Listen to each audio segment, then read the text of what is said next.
Hey, this is Rob Fightmaster with Fightmaster Fly Fishing, back with you with some more knots today. Going with the basics today, just a good old standard clinch knot, which is used to tie the fly onto the tippet. It's been around a long time, but it's a very effective knot to use, and it's a pretty easy knot to tie. We're going with just a basic clinch today. There is also an improved clinch, which we'll show you next month. So check back with us on that. We'll explain the differences in the two knots. But just for a basic clinch knot, we're going to start out, again, something that we can actually see. So I've got a pretty good size hook here and a piece of red line, which is supposed to be the tippet. So you have to kind of pretend that this tippet is attached to a leader and a fly line and everything else, which really just leaves us one usable end here. We want to start out by threading that through the eye of the hook. Older folks, you'll find that that is not as easy as it looks when you start using some of these smaller trout flies, but we've got the big stuff today. We just want to pull enough through here so that I've got plenty of material.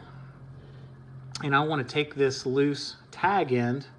I'm kind of holding onto the main line here with these fingers. I'm going to take that loose tag end and cross it behind the tag end, or behind the main line rather, so that I have a little bit of a loop.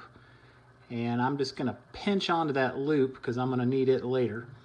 And I want to take that same tag end and start to wrap it around the main line. So how many times you wrap it kind of depends on the size tippet you're using. Typically with 5, 6X tippet that you're often using with trout flies, I'm going to wrap that around about 7 times. We're using some pretty big monofilament today, so I'm going to wrap that. Let's quit at 4, otherwise that's going to get to be a really big cumbersome knot. But once you've wrapped it around enough times, you want to take that tag and bring it back down and through, whoops, this loop that you left. Grab hold of it. This is where a lot of people make a mistake with this knot. They take this piece and continue to pull it the other direction to try to tighten the knot, and it just doesn't cinch down well that way. You don't get a very good knot. It doesn't set right. So you want to get just enough that you can grab hold of. Again, anytime working with monofilament, at this point I would stick it in my mouth or something just to moisten it, to lubricate that knot. But once you stick it through there, you want to start to pull with the main line.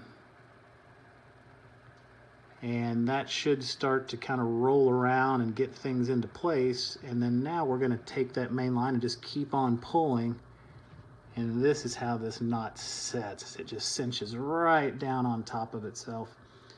And by tightening it that way, one, you're going to set the knot better, but you're also not going to waste a lot of monofilament with that tag end. So now I would just snip off that tag end and I'm ready to go fishing. That's a clinch knot. Thanks for being here.